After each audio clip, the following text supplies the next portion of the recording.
Greetings, guys. How you doing? We are here in the great state of West Virginia. It's a very small state where they eat you when you get lost. At least that's the way the movie portrayed it. Where are we going today? I don't know, because I never know exactly where I'm at or where I'm going. I just get lost. I'll say it again. Just go out and get lost. Get lost, motherfucker. Anyway, this is Route 8. I'm parked right over there, and I think that's the way I'm going to go. Well, I know I'm going to go that way. I don't know how long it is or anything, but I'm going to take it for a while, and then I might just circle back around the county. I'm not sure. Oh, hell. My phone's ringing. Oh, you guys pardon me for just a moment.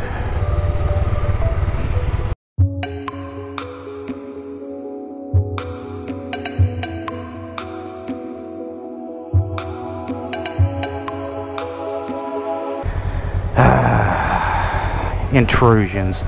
I wouldn't even look at the phone, but it might be at work. Nope. I know who it is. It's the people that sold me some bad floor mats for my truck, and it's taken them weeks or months to get around to telling me I could refund my money. Well, I'm not at home to mail them, so hey, I'll get it to them when I can. They're just gonna have to give me my $333 back. That's right, $333 for floor mats. What a waste of money. And they do not fit at all. This road should have a few twisties on it, but I don't know how well they are. But it should be a pretty road, being it's West Virginia. Mountain Mama, take me home. Country road. Oh, it's a nice, beautiful day. So, like I said, I'm going to get lost, and you're going to get lost with me if you so desire. Or if you don't want to desire, you ain't got to stick around. I understand. Appreciate you stopping by. Oh, make sure you like, share, and subscribe if you so desire. Otherwise, give me the thumbs down. I don't care. I'm just having fun riding. Walnut. I just happen to be talking while I'm riding. Anyway, I was gonna tell you guys about the day I dropped this damn bike. Now, I didn't drop it when I was riding it. I didn't drop it in the garage. I dropped it loaded on a trailer. Now, I could show you about 100 different video clips of people dropping their bikes or running into the back of their pickup trucks or falling off of ramps. And most of them are just totally ineptness. Oh, look at the chicken coop. Ain't that cute? But anyway, that wasn't exactly what happened. Oh, that looks like a dead end. I don't know. What it was it had been raining, and I had just bought this bike here. And I had rode it for about 40 miles or so, and I was really, really impressed with it. And then it started raining at the end of my ride, and I was like, oh, I better put the bike up because, I gotta go. And I had that Black Widow ramp, which I still have, and it's 4 foot wide. It's it's really a nice ramp. If you're interested in it, hey, go over to my Amazon store and buy that son of a bitch. I might make 50 cents. Only if you want it, right? Like I said, it's 4 foot wide. I liked it. But anyway, when it came to loading my Yamaha with that ramp, it was easy peasy. I never had any problems because it's geared so low it just thumped its way up the ramp, right? Right? You didn't really have to gas on it or anything. But the bike does weigh 700 pounds, so you really don't want to push it up a ramp. Now, this one here is a different critter altogether, okay? When I went to load it, okay, I was unexperienced with it for one, with its powerhouse. I did know that it had a lot of get up and freaking go because it's such a sporty bike. Now, this is how I messed up this. And if you notice that this mirror sets lower than this mirror, I kind of want to bend this one down a little bit to match this one, because I like it better for some reason. It looks sleeker. Totally by accident. Don't think I'd you know, figured that out on purpose. But anyway, so I'm loading it up the ramp, and as I drive up the ramp, now I just said it had been raining, right? And the engine that I had hauled the day before, one of the shock absorbers had leaked oil on my deck. I wiped it up, but I didn't get the residue off really well. And when that rain and that oil got together, it made for a very slicky surface. So I didn't have any problem getting up the ramp in a timely manner. Not with this damn bike. Matter of fact, it felt like it was just going to ramp the trailer and take off. But when I got to the top of the ramp, and the whole bike was on the ramp, except on the top of the trailer, except for maybe a few inches of the back tire.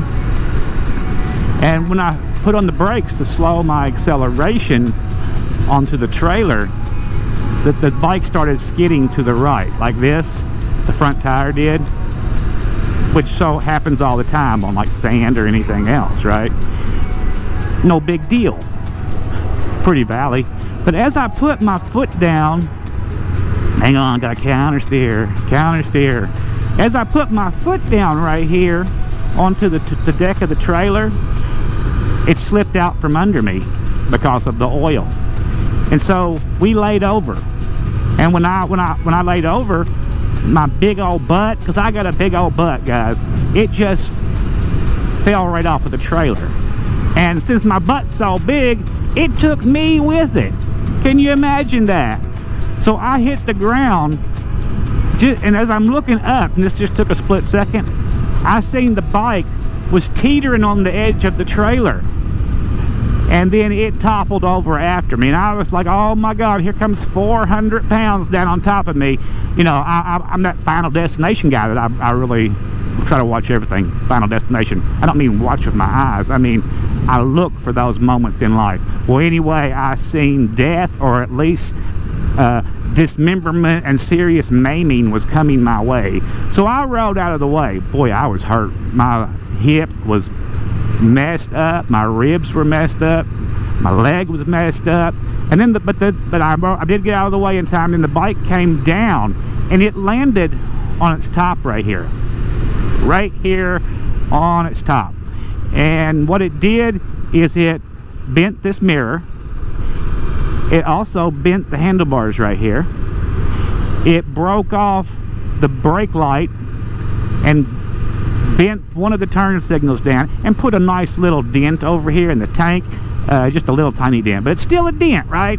Now the bike has character. It was officially dropped 1,425, 26, 27 miles ago. It's kind of its birthday. I think this was the month that I bought this bike in, actually. And after that, I was afraid to load this motorcycle with that Black Widow ramp any longer. I would still load my other one on the Black Widow, but I was afraid of this one here. I know, it's kind of silly, right? But it's true. But then I had the other bike with the Rampage lift. That's why I went and bought the Rampage lift, because I was like, wait, safety first. If I get hurt, it's going to cost me, you know, if I'm out of work for a month, it's going to cost me a lot of money. You know, I mean, just a lot of money. So we can't have me being out of work. So I went and spent the $1,600 to buy that used Rampage ramp and put it on the trailer.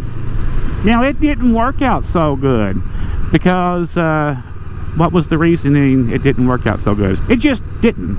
It was just mounted wrong. It was a lot of trouble until I moved it onto the deck of the, well, not the deck, but the frame of the truck. Now it's just a spectacular thing. If you're stuck loading motorcycles all the time, if you don't, you know, I mean, I know $3,600 for a new power lift is really expensive, but you can find them used all the time for $1,000, $1,500 to $1,000. You just gotta keep your eyes open. Alright, apparently I gotta slow it down. I lost my riding person here. I don't know what the hell is going on, but until I find out, we'll just keep yakking at you. Alright, Now there are 2 or 3 other brands of power ramps. That's not the only one, but it's the skinniest profile one that I could find. The other one that I've seen is actually 4 foot wide. I think it's called a Lodal or something like that. And it has some good perks to it, that it has a built-in ramp.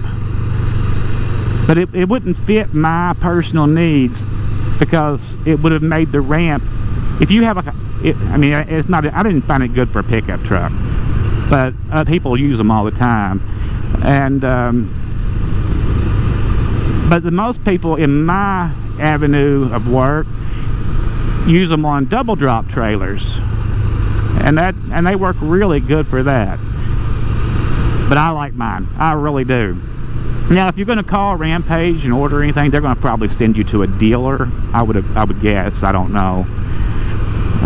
What's that road right there? That is not my road. Oh, maybe it is my road, because this one just turned to gravel. Oh, we're kind of off-roading. I think this is that was my road back there. I bet I can find somewhere to turn around up here, though. And if I don't, we're getting out in the hills have eyes country, like I was talking about, right? You never know what roads are going to take you out into the middle of nowhere. Damn it, I delivered at 3:30 this morning at Bombardier. All right, I delivered a CF34 up there, and let me tell you, Bridgeport, West Virginia. This is, I'm just outside Bridgeport, West Virginia. It's a cute little town. I really liked it, but it was not a good place to be riding around in an 85-foot vehicle. It would have been just terrible during the daytime. Let me tell you now. Oh, yeah.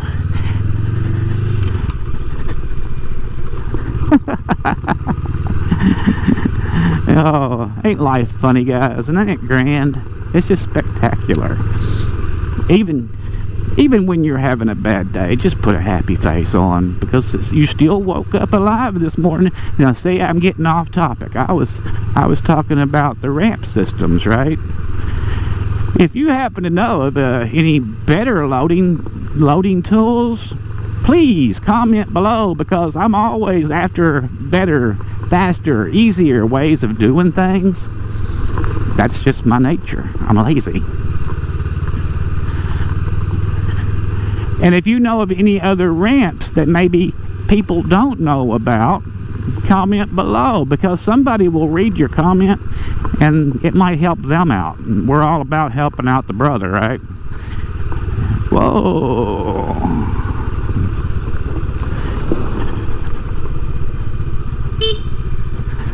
All right.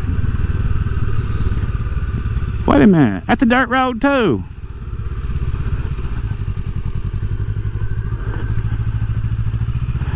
Hell, it's all a dirt road. I just don't know about all of this. And these roads across the county, they're real roads. I seen a big truck come back this road what ago. See, that's some crazy stuff.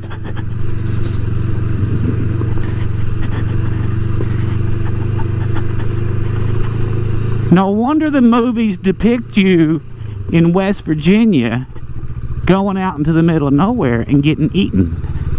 I read a book one time, and I don't remember the name of the book. Yes, I do.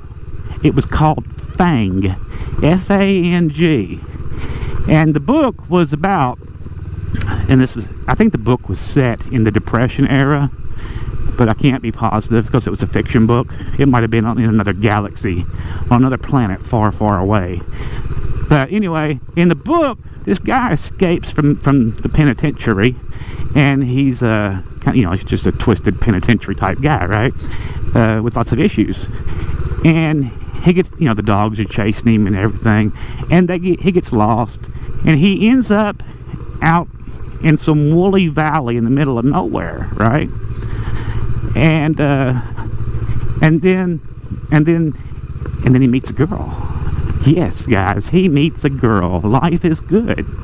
and they produce a life. Now, the girl in this movie had been raised by wolves.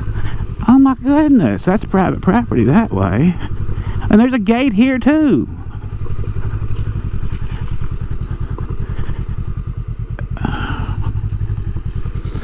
Well, I guess we'll just keep taking it.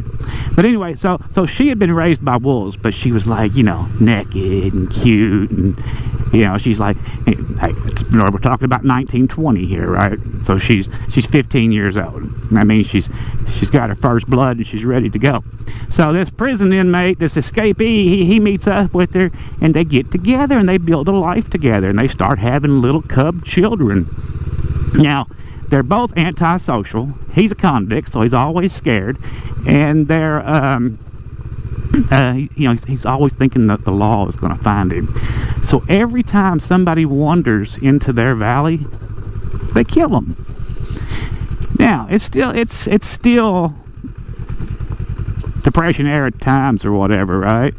So they're hungry.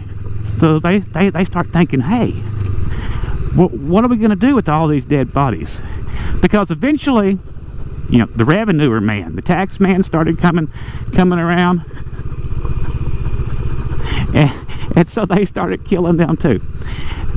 Because he opened a business, and he got a tow truck, and he started towing trucks off the highway and stuff, and keeping their vehicles if they never showed back up, or if he just needed some extra food, he'd kill somebody and take their vehicle, sort of like The Hills Have Eyes, right?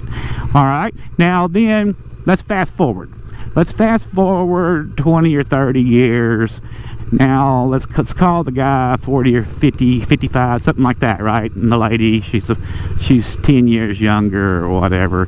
Well, they have raised like 23 kids or something. They're having babies every year. And they got to feed them kids. So what they did is they had their oldest kid. He's running the towing company, right? What they did is they started up a sausage factory.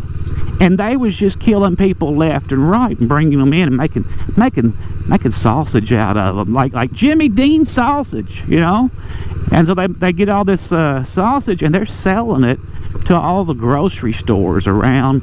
It was quite an interesting book. For me to remember it all these years later, it must have been pretty interesting. But anyway, check it out. You might enjoy it. Anyway, I'm gonna stop up here and look at the map.